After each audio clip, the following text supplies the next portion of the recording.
David, Morning. it's always a pleasure to see you. Always a pleasure too. In the Bible, God created one of the most empowering kings ever. He was handsome. The Book of Solomon says he had empowering blue eyes. And everything he did, and everything he wore, and everything he said, the women and the men, Right. and even the dogs would go gaga. Ironically, his name was King David. Can we fast forward a few thousand years? How influential are you regarding men's style fashion as a male model, as a male style icon? Something you can't quantify. But it's not. I mean, I don't see myself in that way. I don't think you go out to be inspirational or to be a style icon or anything else like that. I've really taken my style credentials, my ideas, sort of the way I live my life with all my charities and everything from people such as Steve McQueen and Paul Newman. I've taken it from them in many ways. So if I'm influential and stuff, then that's very kind of you to say. But yeah, what can I say? It was the greatest intro ever. Oh yeah. That's a good. It's good. I wrote an article a day ago, and in my experience for the last year, men don't follow trends. I don't really think they care. What's your answer to that? I think they need a story. I don't think. I always say, don't follow trends, set trends. Right.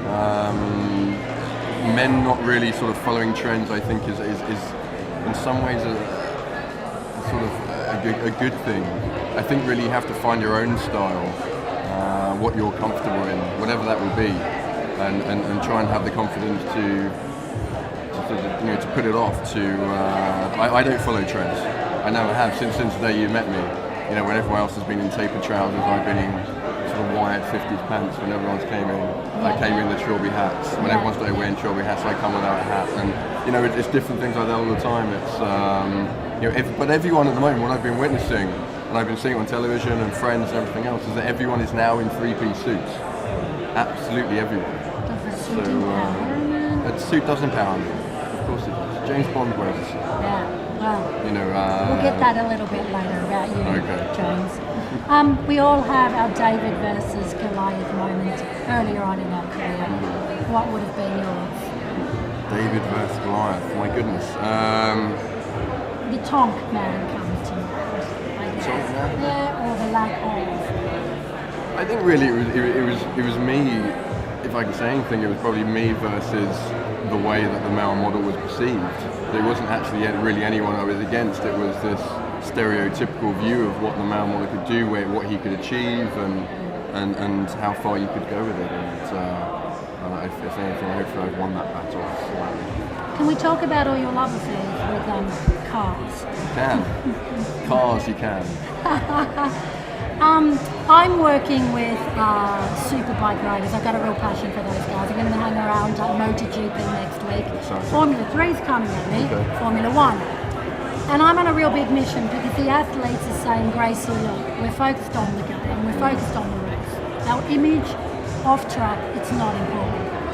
How would you answer that? What's it, any athlete or? Well, they think I'm balmy. And they don't think it can, especially the up and coming. I'm working with Ed Jones, Leon Camier, they're all up and coming. And for me, you can't separate the two anymore. Image counts on and off the track. Building their own personal brand. I mean, if anyone proves that more than anyone, it's David Beckham.